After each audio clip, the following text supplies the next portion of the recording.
Try ಮಾಡಿ ಆಚಿ chicken masala. ಆಚಿ chicken masala.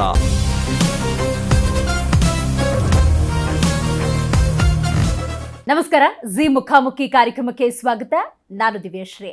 Bagalkot Shivaji ಜಯಂತಿಯ ಮೆರವಣಿಗೆಯ ಸಂದರ್ಭದಲ್ಲಿ ಕಲ್ಲು ತೂರಾಟ, ಇನ್ನು ಬಿಜೆಪಿಯ ಕಾರ್ಯಕಾರಿಣಿ, ಮುಂದಿನ ಚುನಾವಣೆಗೆ ಬಿಜೆಪಿಯ ತಯಾರಿ, ಬಿಜೆಪಿ ಮತ್ತು ಜೆಡಿಎಸ್ ಜೊತೆಗಿನ ಮೈತ್ರಿ, ಕರ್ನಾಟಕ ಕಾಂಗ್ರೆಸ್ನ ಆಡಳಿತ, ಇದರ ಕುರಿತಂತೆ ಮಾತಾಡೋದಕ್ಕೆ ಇವತ್ತು ನಮ್ಮ ಕಾರ್ಯಕ್ರಮದಲ್ಲಿ ವಿಧಾನ ಪರಿಷತ್ ಸದಸ್ಯರಾಗಿರುವಂತಹ ರವಿಕುಮಾರ್ ಅವರಿದ್ದಾರೆ. ಮೊದಲಿಗೆ ಅವರಿಗೆ ಕಾರ್ಯಕ್ರಮಕ್ಕೆ ಸ್ವಾಗತವನ್ನು ಕೋರೋಣ. ಸರ್, ಕಾರ್ಯಕ್ರಮಕ್ಕೆ ಸ್ವಾಗತ.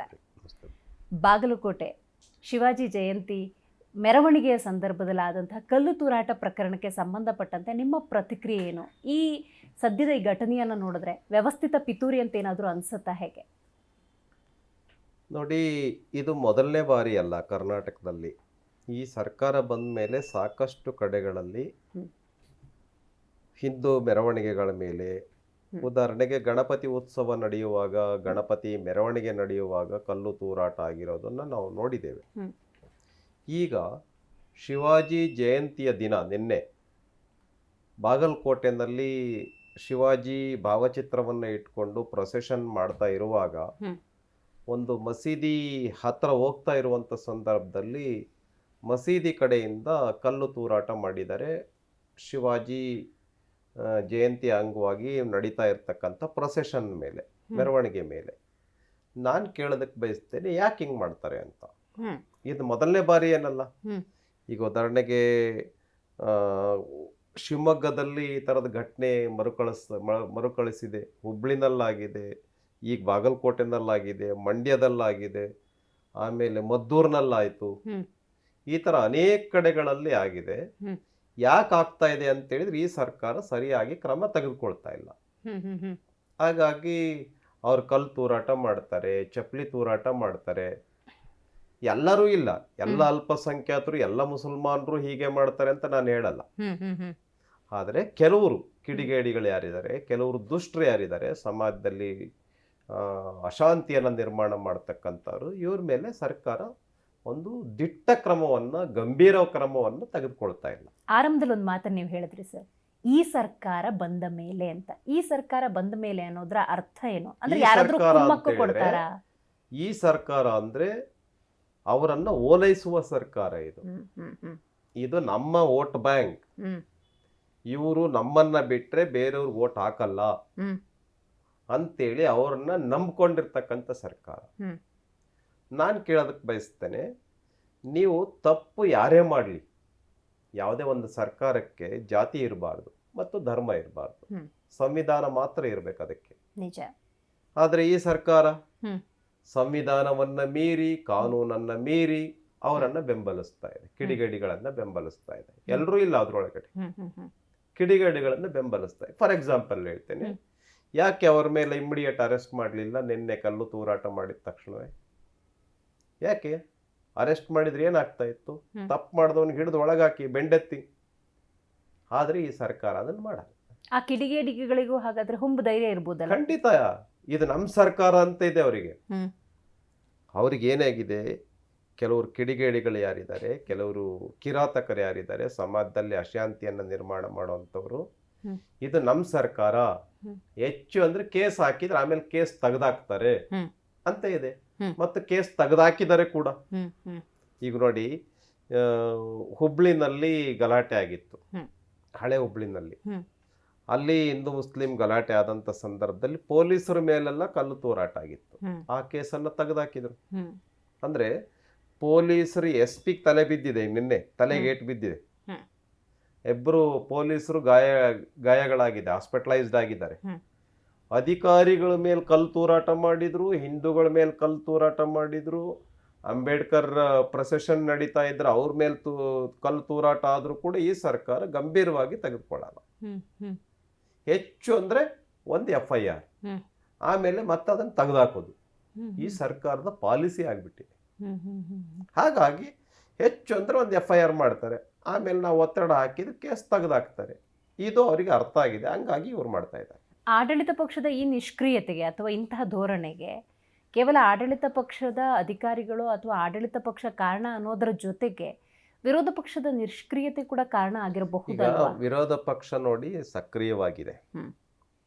ವಿರೋಧ ಪಕ್ಷ ಇಮ್ಮಿಡಿಯೇಟ್ ಆಗಿ ಯಾವುದೇ ಈ ಥರದ ಘಟನೆ ಆದಾಗ ಪ್ರತಿಭಟನೆ ಮಾಡ್ತೀವಿ, ಹೋಗ್ತೀವಿ, ಆ ಊರಿಗೆ ಭೇಟಿ ಕೊಡ್ತೀವಿ, ಅಲ್ಲಿ ಪ್ರೊಟೆಸ್ಟ್ ಮಾಡ್ತೀವಿ, ಧರಣಿ ಮಾಡ್ತೀವಿ, ಆ ಮಂತ್ರಿ ವಿರುದ್ಧ, ಆ ಜಿಲ್ಲಾ ಉಸ್ತುವಾರಿ ಸಚಿವರ ವಿರುದ್ಧ ಕ್ರಮ ತೆಗೆದುಕೊಳ್ಳಿ ಅಂತ ಹೇಳ್ತೀವಿ. ಇವರು ನಮ್ಮ ವಿರುದ್ಧ ಹೋರಾಟ ಮಾಡ್ತಾರೆ, ನಮ್ಮ ಮೇಲೆ ಇಮ್ಮಿಡಿಯೇಟ್ ಬೇಕಾದ್ರೆ FIR ಮಾಡ್ತಾರೆ. ಅವರು ಯಾರು ತಪ್ಪು ಮಾಡಿದಾರೆ ಅವ್ರ ಮೇಲೆ FIR ಮಾಡಲ್ಲ. ಈಗ ಫಾರ್ ಎಕ್ಸಾಂಪಲ್ ಹೇಳ್ತೇನೆ, ಈ ವಿಷಯನ ಖಂಡಿಸಿ ಯಾರೋ ಒಬ್ರು ಖಾರವಾಗಿ ಸೋಷಿಯಲ್ ಮೀಡಿಯಾದಲ್ಲಿ ಪೋಸ್ಟ್ ಹಾಕಿದ್ರು ಅಂತ ಇಟ್ಕೊಳ್ಳಿ, ಅವ್ರ ಮೇಲೆ ಇಮ್ಮಿಡಿಯೇಟ್ FIR ಆಗತ್ತೆ. ಇದು ಈ ಸರ್ಕಾರದ ಧೋರಣೆ. ತಪ್ಪು ಮಾಡಿದವ್ರ ಮೇಲೆ ಆಗಲ್ಲ, ಆ ತಪ್ಪನ್ನು ಖಂಡಿಸಿದವ್ರ ಮೇಲೆ FIR ಆಗತ್ತೆ. ಬಿಜೆಪಿ ಇದರಲ್ಲೂ ಕೂಡ ರಾಜಕೀಯ ಮಾಡೋದಕ್ಕೆ ಬರುತ್ತೆ ಅನ್ನುವಂಥ ಟೀಕೆ ಟಿಪ್ಪಣಿಗಳು ಬಂದಿದ್ದಾವೆ. ನೋಡಿ, ಈಗ ತಪ್ಪು ಮಾಡಿದ್ದನ್ನ ಖಂಡಿಸ್ಬೇಕು, ಪ್ರತಿಭಟಿಸ್ಬೇಕು. ನಾವು ರಾಜಕೀಯ ಮಾಡೋದು ನಮ್ಮ ಪಾರ್ಟಿ ಯಾಕಿರೋದು ಬಿಜೆಪಿ ಯಾಕಿರೋದು? ರಾಜಕೀಯ ಮಾಡಕ್ಕೆ ಇರೋದು. ನಿಮ್ಮ ಪಾರ್ಟಿ ಯಾಕಿರೋದು? ರಾಜಕೀಯ ಮಾಡಕ್ಕೆ. ಆದರೆ ಒಳ್ಳೆ ರಾಜಕೀಯನ ಮಾಡಬೇಕು, ಕೆಟ್ಟ ರಾಜಕೀಯ ಮಾಡಬಾರ್ದು. ಸಮಾಜದ ಕಾನೂನು ಸುವ್ಯವಸ್ಥೆಗೆ ಧಕ್ಕೆ ಬರದೇ ಇರುವಂಥ ರಾಜಕಾರಣವನ್ನು ನಮ್ಮ ಪಾರ್ಟಿ ಮಾಡುತ್ತೆ. ಅದು ಎಲ್ಲ ರಾಜ್ಯಗಳಲ್ಲೂ, ನಮ್ಮ ದೇಶದಲ್ಲಿ, ಎಲ್ಲ ಊರುಗಳಲ್ಲಿ ನಾವಂತೂ ನಮ್ಮ ಕಾರ್ಯಕರ್ತರಿಗೆ ಕಲಿಸೋದೇ ಇದನ್ನ.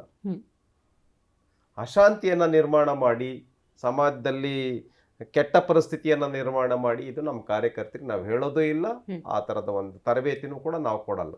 ಆದರೆ ಆ ಕಡೆ ಹಂಗಲ್ಲ ಕಾಂಗ್ರೆಸ್. ಏನು ತಪ್ಪು ಮಾಡಿದ್ರು ಕೂಡ ಇವ್ರು ನಮ್ಮ ವೋಟರ್ಸು, ಇವ್ರು ನಮ್ಮ ವೋಟ್ ಬ್ಯಾಂಕ್, ಇವ್ರ ಮೇಲೆ ಕ್ರಮ ಆಗಬಾರ್ದು. ಇದು ಕಾಂಗ್ರೆಸ್ಸಿನ ಧೋರಣೆ. ಇದನ್ನು ಭಾರತೀಯ ಜನತಾ ಪಾರ್ಟಿ ಘೋರವಾಗಿ, ಗಂಭೀರವಾಗಿ ಖಂಡಿಸುತ್ತೆ. ಬಿಜೆಪಿಯ ತತ್ವದ ಬಗ್ಗೆ ನೀವು ಉಲ್ಲೇಖ ಮಾಡ್ತಾ ಇದ್ರಿ. ಹಿರಿಯ ನಾಯಕರಾಗಿರುವಂಥ BS ಯಡಿಯೂರಪ್ಪನವರು 2028ಕ್ಕೆ ಸ್ವತಂತ್ರವಾಗಿ ನಾವು ಪಕ್ಷವನ್ನು ಕಟ್ಟೋಣ ಅಥವಾ ಅಧಿಕಾರವನ್ನು ನಡೆಸೋಣ ಅನ್ನುವಂಥ ಕರೆಯನ್ನು ಕೊಟ್ಟಿದ್ದಾರೆ. ಇದ್ರ ಬಗ್ಗೆ ಏನು ಹೇಳ್ತೀರಿ? ಸ್ವತಂತ್ರವಾಗಿ ಸರಿಯಾಗೇ ಹೇಳಿದ್ದಾರೆ. ಈಗ ಸ್ವತಂತ್ರವಾಗಿ ಅಧಿಕಾರಕ್ಕೆ ಬರುವಷ್ಟು ಸೀಟುಗಳು ಬರಬೇಕು. ನೀವು ಯಾವ ಈ ಪ್ರಶ್ನೆಯನ್ನು ಸ್ವತಂತ್ರವಾಗಿ ಅಂತ ವಿತ್ ಇನ್ವರ್ಟೆಡ್ ಕಾಮ ಹೇಳಿದ್ರಿ ನನಗೆ ಅರ್ಥ ಆಗತ್ತೆ. ಯಾಕೆ ನೀವು BJP ಮತ್ತು JDS ಜೊತೆಗಿದ್ದೀರಾ?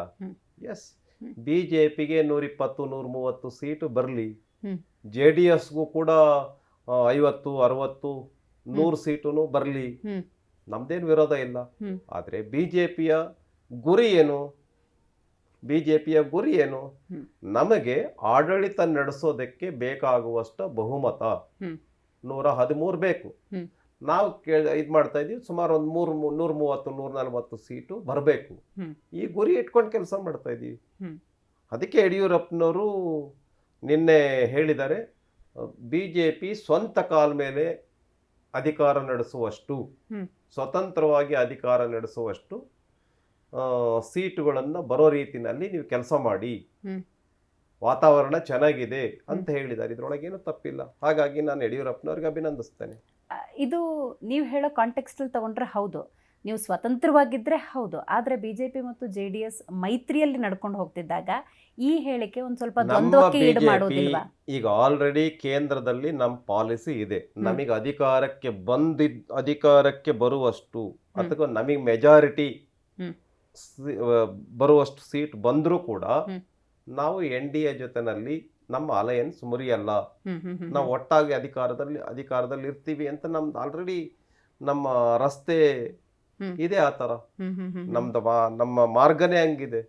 ಈಗ ಫಾರ್ ಎಕ್ಸಾಂಪಲ್ ಬಿಹಾರದಲ್ಲಿ ನಮಗೆ ಹೆಚ್ಚು ಸೀಟ್ ಬಂದಿದೆ, ನಮ್ಗೆ ಮಹಾರಾಷ್ಟ್ರದಲ್ಲಿ ಹೆಚ್ಚು ಸೀಟ್ ಬಂದಿದೆ, ಆದ್ರೂ ನಮ್ದು ಅಲಯನ್ಸ್ ಇದೆ, ಯಾವುದೇ ಗೊಂದಲ ಇಲ್ಲ.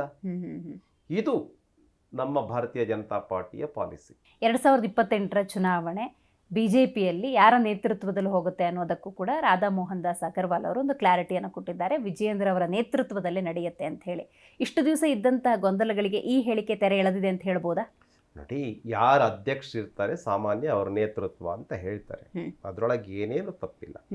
ಹಾಗಾಗಿ ವಿಜಯೇಂದ್ರ ನೇತೃತ್ವದಲ್ಲಿ ಅಂತ ಹೇಳಿದ್ರಲ್ಲಿ ಏನು ತಪ್ಪಿದೆ?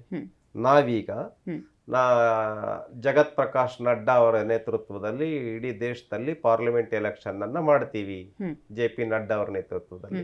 ಈಗ ಮುಂದೆ ಬರ್ತಕ್ಕಂಥ ದಿನಗಳಲ್ಲಿ ನಾವು ನಬೀನ್ ಅವರ ನೇತೃತ್ವದಲ್ಲಿ ಮಾಡ್ತೀವಿ. ಇದ್ರೊಳಗೆ ನಮಗೆ ಯಾವುದೇ ಗೊಂದಲ ಇಲ್ಲ. ಹಾಗಾಗಿ ನಮ್ಮ ಪ್ರಭಾರಿಗಳಾಗಿರುವಂತ ಡಾಕ್ಟರ್ ರಾಧಾಮೋಹನ್ ಅಗರ್ವಾಲ್ ಅವರು ಏನ್ ಹೇಳಿದ್ದಾರೆ ಸರಿಯಾಗಿ ಹೇಳಿದ್ದಾರೆ. ಓಕೆ, 2 ವರ್ಷದ ನಂತರ ಆಯ್ತು ಕಾರ್ಯಕಾರಿಣಿ, ಇದ್ರ ಬಗ್ಗೆ ತಿಳಿಸ್ಕೊಡಿ.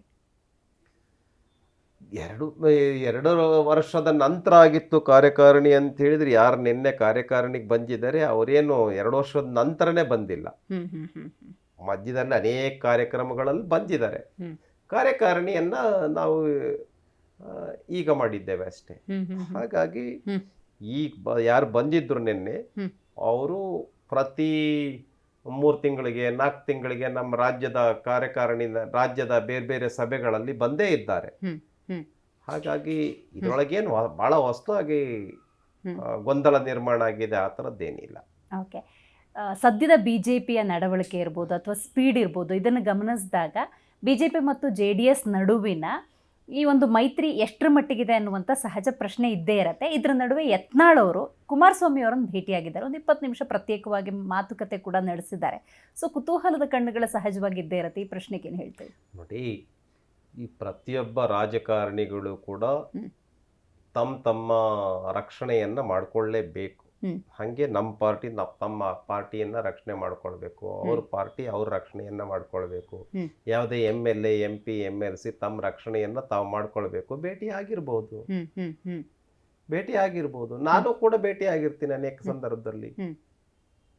ಹಾಗಾಗಿ ಈಗ ಮುಂಚೆ ಯತ್ನಾಳ್ ಅವರಲ್ಲಿದ್ರು, JDS ನಲ್ಲಿದ್ರು, ಹಾಗಾಗಿ ಭೇಟಿ ಆಗಿರ್ಬೋದು. ಕುಮಾರಸ್ವಾಮಿ ಅವರು ನಮ್ಮ ಅಲಯನ್ಸ್, ಹಾಗಾಗಿ ಅವ್ರನ್ನ ಭೇಟಿ ಮಾಡಿರೋದ್ರಲ್ಲಿ ಏನು ತಪ್ಪಿಲ್ಲ. ಮತ್ತೆ ಏನ್ ಭೇಟಿ ಮಾಡಿದ್ದಾರೆ, ಏನ್ ಮಾತುಕತೆ ಮಾಡಿದ್ದಾರೆ ನಮಗೇನು ಗೊತ್ತಿಲ್ಲ. ಓಕೆ, ಗೊತ್ತಾಯ್ತು. ಈಗ ಕಾರ್ಯಕಾರಿಣಿ ಅಂದಾಗ ಸರ್ ನೀವು ಹೇಳ್ತಾ ಇದ್ರಿ ಏನು ಎಂದೂ ಬರೆದವರಲ್ಲ, ಯಾವಾಗಲೂ ಸಂಪರ್ಕದಲ್ಲಿದ್ದವರು. ಕಾರ್ಯಕಾರಿಣಿ ಅನ್ನೋ ಕಾರ್ಯಕ್ರಮ, ಅದರಲ್ಲಿ ಎಲ್ಲರೂ ಭಾಗಿ ಅಂತ. ಬಟ್ ಕೆಲವ್ರು ಭಾಗಿಯಾಗಿಲ್ಲ, ರೆಬಲ್ಸ್ ಭಾಗಿಯಾಗಿಲ್ಲ. ಇದ್ರ ಬಗ್ಗೆ ಏನು ಹೇಳ್ತೀರಿ? ಬರೀ ಭಾಗಿ ಆಗ್ತಾರೆ, ಕಾರಣಾಂತರದಿಂದ ಕೆಲವು ವಿಷಯಗಳು ಅವ್ರ ಮನಸ್ಸಿನಲ್ಲಿ ಪ್ರಶ್ನೆಯಾಗಿ ಉಳಿದಿರಬಹುದು. ಹಾಗಾಗಿ ಅವ್ರು ಭಾಗಿಯಾಗಿಲ್ಲ, ಭಾಗವಹಿಸ್ತಾರೆ ಮುಂದಿನ ದಿನಗಳಲ್ಲಿ. ಈಗ ಉದಾಹರಣೆಗೆ ಅದ್ರೊಳಗಡೆ ಒಂದು 3-4 ಜನ ಭಾಗಿಯಾಗಿಲ್ಲ, ಹೌದು, ಆದ್ರೆ ಉಳಿದವರೆಲ್ಲರೂ ಕೂಡ ಭಾಗಿಯಾಗಿದ್ದಾರೆ. ಭಾಗಿಯಾಗೇ ಆಗ್ತಾರೆ. ಅವರು ನಮ್ಮ ಶಾಸಕರಲ್ವಾ, ಅವರು ಎಲ್ಲರನ್ನು ಒಗ್ಗಟ್ಟಾಗಿ ತಗೊಂಡು ಹೋಗುವಂತ 100% ಕರ್ನಾಟಕ ರಾಜ್ಯದಲ್ಲಿ ಈಗಿರ್ತಕ್ಕಂಥ ಭ್ರಷ್ಟ, ಅಭಿವೃದ್ಧಿ ವಿರೋಧಿ, ವಿಶೇಷವಾಗಿ ರೈತ ವಿರೋಧಿ. ಯಾಕೆಂದ್ರೆ ರೈತರಿಗೆ ನಾವೆಲ್ಲ ಏನೇನು ಅನುಕೂಲತೆಗಳನ್ನ ಕೊಡ್ತಿದ್ವಿ ಅದನ್ನೆಲ್ಲವನ್ನು ಕೂಡ ನಿಲ್ಲಿಸಿದ್ದಾರೆ. 4,000 ರೂಪಾಯಿ ಕೊಡ್ತಿದ್ವಿ, ಕೇಂದ್ರದ 6,000 ರೂಪಾಯಿ ಜೊತೆನಲ್ಲಿ 10,000 ರೂಪಾಯಿ ಕೊಡ್ತಾ ಇದ್ವಿ, ಅದನ್ನ ನಿಲ್ಲಿಸಿದ್ದಾರೆ. ಎರಡನೇದು, ರೈತ ಮಕ್ಕಳಿಗೆ ಸ್ಕಾಲರ್ಶಿಪ್ ಕೊಡ್ತಾ ಇದ್ವಿ, ನಿಲ್ಲಿಸಿದ್ದಾರೆ. ಆಮೇಲೆ ನಾವು ಟ್ರಾನ್ಸ್ಫಾರ್ಮರ್ಗಳಿಗೆ, ಬೋರ್ವೆಲ್ಗೆ ಆಗ್ತಾ ಇರ್ತಕ್ಕಂಥ ಟ್ರಾನ್ಸ್ಫಾರ್ಮರ್ಗಳಿಗೆ 30,000 ರೂಪಾಯಿಗೆ ನಾವು ಟ್ರಾನ್ಸ್ಫಾರ್ಮರ್ ಕೊಡ್ತಾ ಇದ್ವಿ, ಈಗ 3 ಲಕ್ಷ ರೂಪಾಯಿ ಆಗಿದೆ. ಆಮೇಲೆ ರೈತರು ಬೆಳೆದಂತ ಬೆಳೆಗಳನ್ನ ಕೊಂಡ್ಕೊಳ್ಳಿಕ್ಕೆ ಖರೀದಿ ಕೇಂದ್ರಗಳನ್ನು ಓಪನ್ ಮಾಡ್ತಾ ಇಲ್ಲ. ಒಂದ್ ರೀತಿ ರೈತ ವಿರೋಧಿ ಸರ್ಕಾರ ಇದೆ. ಮತ್ತು ಲಾ ಅಂಡ್ ಆರ್ಡರ್ ಸಂಪೂರ್ಣವಾಗಿ ನೆಲಕಚ್ಚಿ ಹೋಗಿದೆ. ಡ್ರಗ್ಸ್ ಅಂತಕ್ಕಂಥದ್ದು ಒಂದು ರೀತಿ ಚಾಕ್ಲೇಟ್ ತರ ಡ್ರಗ್ಸ್ ಎಲ್ಲ ಕಡೆ ಸಿಗ್ತಾ ಇದೆ. ಅದರೊಳಗಡೆ 106 ಜನ ಪೊಲೀಸರು ಇನ್ವಾಲ್ವ್ ಆಗಿದ್ದಾರೆ. 133 ಜನ ಪೊಲೀಸರ ಮೇಲೆ ಆಕ್ಷನ್ ಆಗಿರೋದು ಡ್ರಗ್ಸ್ನ ವಿಷಯಕ್ಕೆ ಸಂಬಂಧಪಟ್ಟಂತೆ. 3 ಜನ ಪೊಲೀಸ್ ಅಧಿಕಾರಿಗಳು ಇನ್ವಾಲ್ವ್ಮೆಂಟ್ ಆಗಿರೋದು. ಇದರಲ್ಲಿ ಪೊಲೀಸರನ್ನೇ ದರೋಡೆ ಪ್ರಕರಣಗಳಲ್ಲಿ ಇನ್ವಾಲ್ವ್ ಆಗಿದ್ದಾರೆ. ಲಾ ಅಂಡ್ ಆರ್ಡರ್ ಟೋಟಲಿ ಕಾನೂನು ಸುವ್ಯವಸ್ಥೆ ಅಂತಕ್ಕಂಥದ್ದು ಸಂಪೂರ್ಣ ಹದಗೆಟ್ಟು ಹೋಗಿದೆ. ಅಭಿವೃದ್ಧಿ ಅನ್ನೋದು ಮರೀಚಿಕೆ ಆಗಿದೆ. ಏನು ಅಭಿವೃದ್ಧಿ ಇಲ್ಲ. ಎಲ್ಲಿ ಎಡವಿದೆ ಹಂಗಾದ್ರೆ ಸರ್ಕಾರ? ಅಂದ್ರೆ ಯಾವ ಕಾರಣಕ್ಕೆ ಎಲ್ಲಿ ಸರಿ ಇದೆ ಅಂತ ಕೇಳಬೇಕು ನೀವು. ಏಕೆಂದ್ರೆ ಈ ಸರ್ಕಾರ ಎಡವುತ್ತಾನೇ ಇದೆ, ಬಿದ್ದಿಲ್ಲ ಅಷ್ಟೇ, ಎಡವುತ್ತಾನೇ ಇದೆ. ಬಿದ್ದಿಲ್ಲ, ಬಿದ್ರೆ ಮೇಲೆ ಹೇಳಲ್ಲ. ಆ ಪರಿಸ್ಥಿತಿನಲ್ಲಿ ಈ ಸರ್ಕಾರ ಇದೆ. ಈ ಫಾರ್ ಎಕ್ಸಾಂಪಲ್ ಆಸ್ಪತ್ರೆಗಳು, ಕೋಲಾರದ ಬಗ್ಗೆ ನಿನ್ನೆ ಟಿವಿನಲ್ಲಿ ನೋಡಿದೆ. ಇವತ್ತು ಬಾಗಲಕೋಟೆ ಜಿಲ್ಲಾ ಆಸ್ಪತ್ರೆ, ದಾವಣಗೆರೆ ಜಿಲ್ಲಾ ಆಸ್ಪತ್ರೆ, ಹುಬ್ಳಿ ಧಾರವಾಡ ಜಿಲ್ಲಾ ಆಸ್ಪತ್ರೆ, ಮಂಡ್ಯ ಜಿಲ್ಲಾ ಆಸ್ಪತ್ರೆ, ಇಲ್ಲಿ ಸ್ಕ್ಯಾನಿಂಗಿಗೆ ಹೋದ್ರೆ ಸ್ಕ್ಯಾನಿಂಗ್ ಇಲ್ಲ ಅಲ್ಲಿ. ಹೌದು, MRI ಸ್ಕ್ಯಾನಿಂಗ್ ನಿಲ್ಸಿದ್ದಾರೆ. ಯಾಕೆ ಅಂದ್ರೆ MRI ಸ್ಕ್ಯಾನಿಂಗ್ಗೆ ಒಂದು ಸರ್ಕಾರ ಒಂದು ಪ್ರೈವೇಟ್ ಕಂಪನಿಗೆ ಕೊಟ್ಟಿದೆ ಸ್ಕ್ಯಾನಿಂಗ್ ಮಷಿನ್ನು ಅದನ್ನೆಲ್ಲ ಇದು ಮಾಡಿಬಿಟ್ಟು ಸ್ಕ್ಯಾನಿಂಗ್ ಮಾಡಕ್ಕೆ 140 ಕೋಟಿ ಬಾಕಿ ಉಳಿಸ್ಕೊಂಡಿದೆ. ಅದನ್ನ ಕೊಟ್ಟ ಮೇಲೆ ನಾವು ಮಾಡ್ತೀವಿ ಅಂತ ಆ ಕಂಪನಿ ಹೇಳ್ತಾ ಇದೆ. ಹಾಗಾಗಿ ರಾಜ್ಯದ ಎಲ್ಲ ಕಡೆಗಳಲ್ಲಿ ಸ್ಕ್ಯಾನಿಂಗ್ ಇಲ್ಲ ಈಗ ಫಾರ್ ಎಕ್ಸಾಂಪಲ್ ಪ್ರತಿ ಜಿಲ್ಲಾ ಆಸ್ಪತ್ರೆಯಲ್ಲಿ 800 ಮೆಡಿಸಿನ್ಸ್ ಇರಬೇಕು. ಪ್ಯಾರಾಸಿಟಮಲ್ ಟ್ಯಾಬ್ಲೆಟ್ ಅನೇಕ ಹಾಸ್ಪಿಟಲ್ಗಳಲ್ಲಿ ಸಿಗ್ತಾ ಇಲ್ಲ ಜ್ವರಕ್ಕೆ, ಸಾಮಾನ್ಯ ಜ್ವರಕ್ಕೆ. ಹೌದು, ಬೇಸಿಕ್ 120 ಮೆಡಿಸಿನ್ಸ್ ಇದೆ ಅನೇಕ ಕಡೆಗಳಲ್ಲಿ, 800 ಮೆಡಿಸಿನ್ಸ್ ಇಲ್ಲ ಒಂದು ಜಿಲ್ಲಾ ಆಸ್ಪತ್ರೆಯಲ್ಲಿ. ಇನ್ನು ಈ ಸರ್ಕಾರ ಏನು ಹೆಲ್ತ್ ಡಿಪಾರ್ಟ್ಮೆಂಟ್ ಅನ್ನೇ ಸರಿಯಾಗಿ ನೋಡ್ಕೊಂಡಿಲ್ಲ. ಇನ್ನು ಎಜುಕೇಶನ್ ಅಂತೂ ಬಿಡಿ, ಅಲ್ಲಿ ಮೇಸ್ಟ್ರುಗಳೇ ಇಲ್ಲ. ಮಕ್ಕಳಿದ್ದಾರೆ, ಮೇಸ್ಟ್ರುಗಳಿಲ್ಲ. ಎಷ್ಟು ಸುಮಾರು ಒಂದು 60,000 ಟೀಚರ್ಸ್ ಪೋಸ್ಟ್ ಖಾಲಿ ಇದೆ. 60,000 ಹತ್ತತ್ರ 2,89,000 ಹುದ್ದೆಗಳು ಖಾಲಿ ಇದೆ. ಎಲ್ಲ ಇಲಾಖೆಗಳಲ್ಲಿ ಖಾಲಿ ಇದೆ. ಶೇಕಡ ನನ್ನ ಪ್ರಕಾರ ಒಂದು 40% ಇರ್ಬೋದು, 40-45%. ಇನ್ನು 50-55% ಹುದ್ದೆಗಳು ಖಾಲಿ ಇದ್ದಾವೆ. ಕಾಂಟ್ರಾಕ್ಟ್ ಬೇಸ್ ಮೇಲೆ ನಡೆಸ್ತಾ ಇದ್ದಾರೆ. ಇದನ್ನೆಲ್ಲ ಪ್ರಸ್ತಾಪ ಮಾಡಿದ್ದೀರಾ ಸರ್ಕಾರ ಜೊತೆ? ವಿಧಾನಸೌಧದಲ್ಲಿ ಚರ್ಚೆ ಮಾಡಿದ್ದೀವಿ, ನಮ್ಮ ಕೌನ್ಸಿಲ್ ಅಲ್ಲಿ ಚರ್ಚೆ ಮಾಡಿದ್ದೀವಿ, ಹೋರಾಟ ಮಾಡಿದ್ದೀವಿ. ಪ್ರತಿಕ್ರಿಯೆ ನಿಷ್ಕ್ರಿಯವಾಗಿದೆ. ನಾವು ಗ್ಯಾರಂಟಿಯನ್ನು ಕೊಡ್ತಾ ಇದ್ದೀವಿ. ಒಂದೇ ಈ ಸರ್ಕಾರ ನಂಬ್ಕೊಂಡಿರೋದು ಗ್ಯಾರಂಟಿ. ಆದ್ರೆ ಜನ ಈ ಗ್ಯಾರಂಟಿಗೆ ಡೆಫಿನೆಟ್ ಆಗಿ ಕೈ ಕೊಡ್ತಾರೆ, ಇದು ನಮಗೆ ಪಕ್ಕ ಇದೆ. DK ಶಿವಕುಮಾರ್ ಅವರು ಒಂದು ಸ್ಟೇಟ್ಮೆಂಟ್ ಅನ್ನ ಕೊಟ್ಟಿದ್ದಾರೆ. ಗೌರವದಿಂದ ಇದ್ರೆ ಒಳ್ಳೆಯದು, ಇಲ್ಲ ಅಂತ ಹೇಳಿದ್ರೆ ಬಿಜೆಪಿ ಕಚೇರಿಯ ಮುಂದೆ ಕಸ ಸುರಿಸ್ಬೇಕಾಗತ್ತೆ ಅಂತ. ಈ ಹೇಳಿಕೆ ಬಗ್ಗೆ ಏನ್ ಹೇಳಿ? ಜನ ಸುಮ್ಮನೆ ಇರ್ತಾರ? ನಾನು ಮಾನ್ಯ DK ಶಿವಕುಮಾರ್ ಅವರಿಗೆ ಕೇಳೋದಕ್ಕೆ ಬಯಸ್ತೇನೆ, ಬಿಜೆಪಿ ಆಫೀಸ್ ಮುಂದೆ ನೀವು ಕಸ ಸುರಿವಿದ್ರೆ ನಮ್ಮ ಕಾರ್ಯಕರ್ತರು ನಾವು ಸುಮ್ಮನೆ ಇರ್ತೀವ? ಜನ ಸುಮ್ಮನೆ ಇರ್ತಾರ? ಈ ಸರ್ಕಾರದಲ್ಲೇ ಕಸ ತುಂಬಿದೆ, ಸರ್ಕಾರದಲ್ಲಿನೇ ಕಸ ತುಂಬಿದೆ. ಇದನ್ನ ಒಂದು. ಆಮೇಲೆ ಎರಡನೇದು, ಈಗ ಪ್ರತಿಯೊಂದು ಊರಿಗೂ ಒಂದು ಸ್ಟೇಷನ್ಗೂ ಕೂಡ ಕಸ ಇಷ್ಟು ಹಾಕಬೇಕು, ಇಷ್ಟು ಟನ್ವರೆಗೆ ಆ ಊರಿನ ಕೆಪಾಸಿಟಿ ಅಂತ ಇರುತ್ತೆ. ನಿಜ. ಈಗ ಉದಾಹರಣೆಗೆ ಆ ಊರಿನ ಯಾವುದೋ ಒಂದು ಬೆಂಗಳೂರಿಗೆ ಹತ್ರ ಇರುವಂತ ಒಂದು ಹಳ್ಳಿಯಲ್ಲಿ ಖಾಲಿ ಜಾಗವನ್ನ ತೆಗೆದುಕೊಂಡು ಅಲ್ಲಿ ಕಸ ಹಾಕೋದಕ್ಕೆ ಒಂದು ವ್ಯವಸ್ಥೆ ಮಾಡಿದೆ ಸರ್ಕಾರ ಅಂತ ಇಟ್ಕೊಳ್ಳಿ. ಈಗ 400 ಲಾರಿನೋ ಅಥವಾ 4,000 ಲಾರಿಗಳ ಪ್ರತಿದಿನ ಕಸ ತೆಗೆದುಕೊಂಡು ಹೋಗಿ ಅಲ್ಲಿ ಹಾಕಬೇಕು. 40,000 ಲಾರಿಗಳ ಕಸ ತೆಗೆದುಕೊಂಡು ಹೋಗಿ ಅಲ್ಲಿ ಹಾಕ್ಬಿಟ್ರೆ ಆ ಊರಿನ ಕತೆ ಏನಾಗ್ಬೇಕು? ಆ ಊರಿನಲ್ಲಿ ಜನ ಬದುಕಬಾರ್ದ? ಬರೀ ಆ ಗಾಳಿ ಕುಡ್ಕೊಂಡಿರ್ಬೇಕಾ? ಇದನ್ನ ಪ್ರಶ್ನೆ ಮಾಡಬಾರ್ದ? ಈ ತರ DK ಶಿವಕುಮಾರ್ ಅವ್ರು ಏನ್ ಸ್ಟೇಟ್ಮೆಂಟ್ ಕೊಟ್ಟಿದ್ದಾರೆ, ನಮಗೆ ಆ ತರ ಸ್ಟೇಟ್ಮೆಂಟ್ ಏನ್ ಕೊಡಕ್ ಬರೋದಿಲ್ಲ. ಹಾಗಾಗಿ DK ಶಿವಕುಮಾರ್ ಅವರು ಈ ತರ ಹೇಳಿಕೆಯನ್ನು ಕೊಡೋದು ಸರಿಯಲ್ಲ ಅನ್ನೋದನ್ನ ನಾನು ಹೇಳೋದಕ್ಕೆ ಬಯಸ್ತೇನೆ. ರಾಜ್ಯದಲ್ಲಿ 2.5 ವರ್ಷಗಳ ಕಾಲ ಆಡಳಿತ ಎಷ್ಟರ ಮಟ್ಟಿಗಾಯಿತು, ಅನುದಾನ ಎಷ್ಟರ ಮಟ್ಟಿಗೆ ಬಂದಿದೆ, ಕ್ಷೇತ್ರದ ಅಭಿವೃದ್ಧಿ ಎಷ್ಟರ ಮಟ್ಟಿಗೆ ಆಗಿದೆ ಅನ್ನೋ ಚರ್ಚೆಗಿಂತ ಹೆಚ್ಚಾಗಿ ಕುರ್ಚಿ ಬಗ್ಗೆ ಮಾತಾಡಿದ್ದೆ ಹೆಚ್ಚಾಯಿತು ಅಂತ ಅನ್ಸುತ್ತೆ. ಖಂಡಿತ ನೀವು ಬಹಳ ರೈಟ್ ವಿಚಾರವನ್ನ ಹೇಳಿದ್ರಿ. ಏನು ಅಂತಂದ್ರೆ ಮುಖ್ಯಮಂತ್ರಿ ಕುರ್ಚಿ ಬಗ್ಗೆನೆ ಬಹಳ ಚರ್ಚೆ ಆಗ್ತಾ ಇದೆ, ಅಭಿವೃದ್ಧಿ ಬಗ್ಗೆ ಇಲ್ಲ ಅಂತ. 100ಕ್ಕೆ 100 ಸರಿ. ಈ ಸರ್ಕಾರದಲ್ಲಿ ಮುಖ್ಯಮಂತ್ರಿ ಕುರ್ಚಿ ಬಿಟ್ಟು ಇನ್ನೊಂದು ಅಭಿವೃದ್ಧಿ ಬಗ್ಗೆ ಚರ್ಚೆ ಆಗಿಲ್ಲ. ಶಾಸಕರೆಲ್ಲ ಕೇಳ್ತಾರೆ ನಮಗೆ ಅನುದಾನ ಕೊಡಿ ಫಸ್ಟ್. ಈಗ ಹೊರಗಡೆ ಶಾಸಕರು ಹೇಳ್ತಾ ಇಲ್ಲ, ನಾನು ನಿಜ ಹೇಳ್ತಾ ಇದ್ದೀನಿ. ಕಾಂಗ್ರೆಸ್ನಲ್ಲೂ ನಮಗೆ ಅನೇಕ ಮಿತ್ರರಿದ್ದಾರೆ, ಅನೇಕ ಜನ ಸ್ನೇಹಿತರಿದ್ದಾರೆ ಕಾಂಗ್ರೆಸ್ನಲ್ಲಿ ಶಾಸಕರು. ಅವರೆಲ್ಲ ಹೇಳ್ತಾರೆ, ಏನ್ರಿ ನಿಮ್ಮ ಕಾಂಗ್ರೆಸ್ನ ಕಾರ್ಯಕಾರಿ ಸಮಿತಿ ಸಭೆನಲ್ಲಿ ಅಥವಾ ಕಾಂಗ್ರೆಸ್ನ ಶಾಸಕರ ಸಭೆನಲ್ಲಿ ಏನ್ ಚರ್ಚೆ ಆಯ್ತು ಅಂತಂದ್ರೆ ನಮಗೆ ಅನುದಾನ ಕೊಡಿ ಅಂತ ಅನ್ನೋದು ಬಿಟ್ಟು ಇನ್ನೇನು ಚರ್ಚೆ ಆಗಿಲ್ಲ. ಅಭಿವೃದ್ಧಿ ಬಗ್ಗೆ ಪ್ರಶ್ನೆನೇ ಇಲ್ಲ, ಅಭಿವೃದ್ಧಿ ಬಗ್ಗೆ ಚರ್ಚೆನೇ ಆಗ್ತಿಲ್ಲ. ದುಡ್ಡು ಕೊಟ್ಟರೆ ತಾನೇ ಅಭಿವೃದ್ಧಿ, ಹಾಗಾಗಿ ಅಭಿವೃದ್ಧಿ ಏನು ಇಲ್ಲ. ಸರ್, ಈಗ ಮೆಟ್ರೋ ದರದ ವಿಚಾರದಲ್ಲೂ ಕೂಡ ಕೇಂದ್ರದ ಮೇಲೆ ರಾಜ್ಯ, ರಾಜ್ಯದ ಮೇಲೆ ಕೇಂದ್ರ, ಈ ಥರ ಗೂಬೆ ಕೂರಿಸೋ ಕೆಲಸ ಆಯ್ತೇ ಹೊರತು ಯಾರು ಕೂಡ ಕ್ಲಾರಿಟಿ ಕೊಡದೆ ಒಂದು ರೀತಿ ಗೊಂದಲಕ್ಕೆ ಈಡು ಮಾಡಿದ್ರು ಅಂತ ಅನ್ಸೋದಿಲ್ವಾ? ಇವ್ರಿಗೆ ಸಮಸ್ಯೆ ನಮ್ಮ ಮೇಲೆ ಬರುತ್ತೆ ಅಂತ ಆಗ್ಬಿಟ್ರೆ, ರಾಜ್ಯ ಸರ್ಕಾರದ ಮೇಲೆ ಬರುತ್ತೆ ಅಂತ ಆಗ್ಬಿಟ್ರೆ ಅದಕ್ಕೆ ಗೊಂದಲ ನಿರ್ಮಾಣ ಮಾಡ್ತಾರೆ. ಉದಾಹರಣೆಗೆ ಮೆಟ್ರೋ ರೈಲಿನ ಟಿಕೆಟ್ ಬೆಲೆಯನ್ನ ನಿರ್ಧಾರ ಮಾಡುವಂಥದ್ದು ಕೇಂದ್ರ ಸರ್ಕಾರನೋ ರಾಜ್ಯ ಸರ್ಕಾರ ಅನ್ನೋದು ಪ್ರಶ್ನೆ. ಹೌದು. ಇದರೊಳಗಡೆ ರಾಜ್ಯ ಸರ್ಕಾರದಿಂದನೂ ಕೆಲವರು ಪ್ರತಿನಿಧಿಗಳಿರ್ತಾರೆ, ಕೇಂದ್ರ ಸರ್ಕಾರದಿಂದನೂ ಕೂಡ ಕೆಲವು ಪ್ರತಿನಿಧಿಗಳಿರ್ತಾರೆ.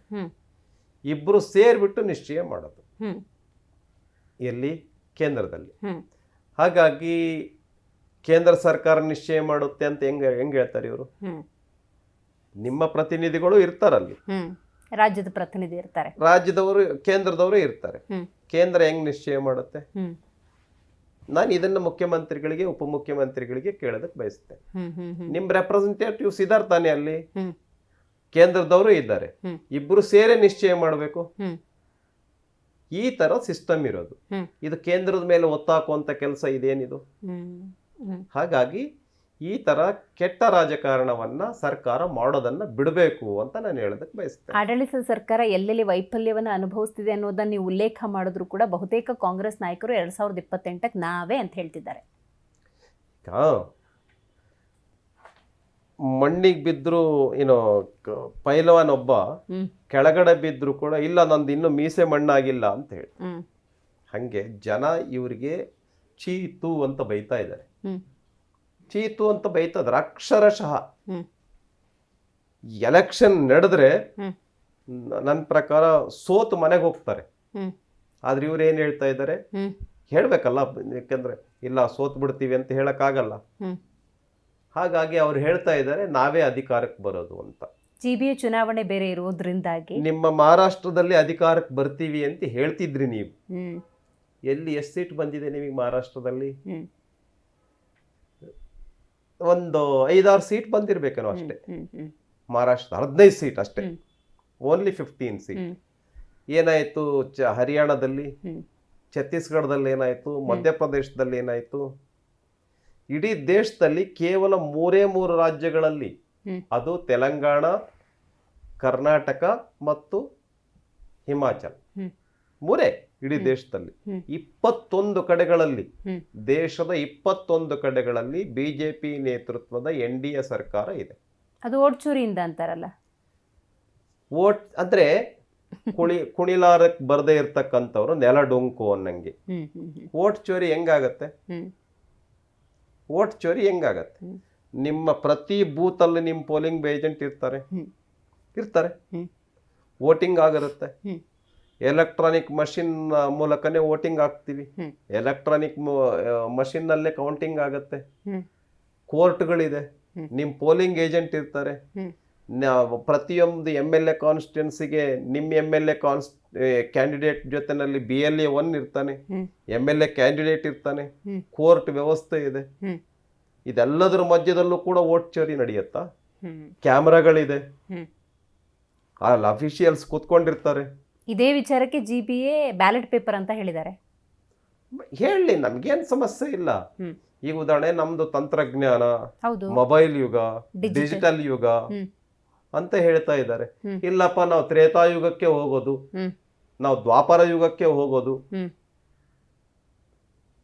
ಅಂತ ಹೇಳಿದ್ರೆ ನಾವೇನು ಮಾಡಕ್ಕಾಗಲ್ಲ. ಜನ ನಿಮಗೆ ಉತ್ತರ ಕೊಡ್ತಾರೆ. ಉದಾಹರಣೆ ಬೆಂಗಳೂರಿನಲ್ಲಿ ಇಷ್ಟೊಂದು ಟೆಕ್ನಾಲಜಿ ಇದೆ. ಈಗ ಎಲ್ಲ ಯೂತ್ಸು ಇಲ್ಲಪ್ಪ ನೀವು ಅದೇ ಪೇಪರ್ನಲ್ಲೇ ಬಂದ್ಬಿಟ್ಟು ಒತ್ತಿ ಓಟ್ ಹಾಕ್ಬೇಕು ಅಂತ ಅಂದ್ರೆ, ಮುಂಚೆ ಎಲೆಕ್ಟ್ರಾನಿಕ್ ಮಷಿನ್ ನಲ್ಲಿ EVM ನಲ್ಲಿ ಓಟ್ ಹಾಕ್ತಾ ಇದ್ರು. ಯಾಕೆ ಹಿಂಗೆ ಅಂತಂದ್ರೆ ಓಟ್ ಚೋರಿ. ರಾಹುಲ್ ಗಾಂಧಿಗೆ ಮತ್ತೊಂದ್ಸರಿ ಕಪಾಳ ಮೋಕ್ಷ ಆಗತ್ತೆ. ನಮಗೆ ನಾವೆಲ್ಲದಕ್ಕೂ ರೆಡಿ ಇದ್ದೀವಿ, ನಮ್ದು ಯಾವ್ದಕ್ಕೂ ತಕರಾರಿಲ್ಲ, ಎಲ್ಲದಕ್ಕೂ ರೆಡಿ ಇದೀವಿ. ನಿಮ್ದು ಅಧಿಕಾರ ಇದೆ, ನಿಮಗೆ ಮೆಜಾರಿಟಿ ಕೊಟ್ಟಿದ್ದಾರೆ, ಮಾಡಿ ನೋಡೋಣ. ನಿಮಗೆ ವಿಶ್ವಾಸ ಇದೆಯಾ ಜಿಬಿಎ ಇರ್ಬೋದು ಮುಂದಿನ 20? ಯಾವುದೇ ಮಾಧ್ಯಮದ ಮೂಲಕ ಚುನಾವಣೆ ನಡೀಲಿ, ನಾವು ಅಧಿಕಾರಕ್ಕೆ ಬರ್ತೀವಿ. Right sir. ಇವತ್ತಿನ ನೋ ಡೌಟ್, ಯಾವುದೇ ಮಾಧ್ಯಮದಲ್ಲಿ ನಾವು ಅಧಿಕಾರಕ್ಕೆ ಬರ್ತೀವಿ. ಖಂಡಿತ. ಇವತ್ತಿನ ಜಿ ಮುಖಾಮುಖಿ ಕಾರ್ಯಕ್ರಮದಲ್ಲಿ ಭಾಗಿಯಾಗಿ ಹಲವು ವಿಚಾರಗಳನ್ನ ಪ್ರಸ್ತಾಪ ಮಾಡಿದ್ರಿ. Thank you so much sir. ನೋಡಿದ್ರಲ್ಲ, ಇವತ್ತು ವಿಧಾನ ಪರಿಷತ್ ಸದಸ್ಯರಾಗಿರುವಂತಹ ರವಿಕುಮಾರ್ ಅವರು ಜಿ ಮುಖಾಮುಖಿ ಕಾರ್ಯಕ್ರಮದಲ್ಲಿ ಭಾಗಿಯಾಗಿದ್ದರು. ಬಹಳ ಮುಖ್ಯವಾಗಿ ಬಿಜೆಪಿ ಕಾರ್ಯಕಾರಿಣಿ ಕುರಿತಂತೆ ಮಾತಾಡಿದ್ದಾರೆ. ಇದರಲ್ಲಿ ರೆಬಲ್ಸ್ ಗೈರಾಗಿರುವ ಬಗ್ಗೆ ಕೂಡ ಉಲ್ಲೇಖವನ್ನು ಮಾಡಿದ್ದಾರೆ. ಎಲ್ಲರೂ ಒಟ್ಟುಗೂಡಿ ನಾವು ಮುಂದಿನ ಜಿಬಿಎ ಇರ್ಬೋದು ಅಥವಾ 2028ರ ವಿಧಾನಸಭಾ ಚುನಾವಣೆಯನ್ನು ಖಂಡಿತ ಎದುರಿಸ್ತೀವಿ, ಗೆಲುವು ನಮ್ಮದೇ ಅನ್ನುವಂಥ ವಿಶ್ವಾಸವನ್ನು ವ್ಯಕ್ತಪಡಿಸಿದ್ದಾರೆ. ನೋಡ್ತಾ ಇರಿ ಜಿ ಕನ್ನಡ ನ್ಯೂಸ್, ಸತ್ಯವೇ ಸುದ್ದಿಯ ಜೀವಾಳ.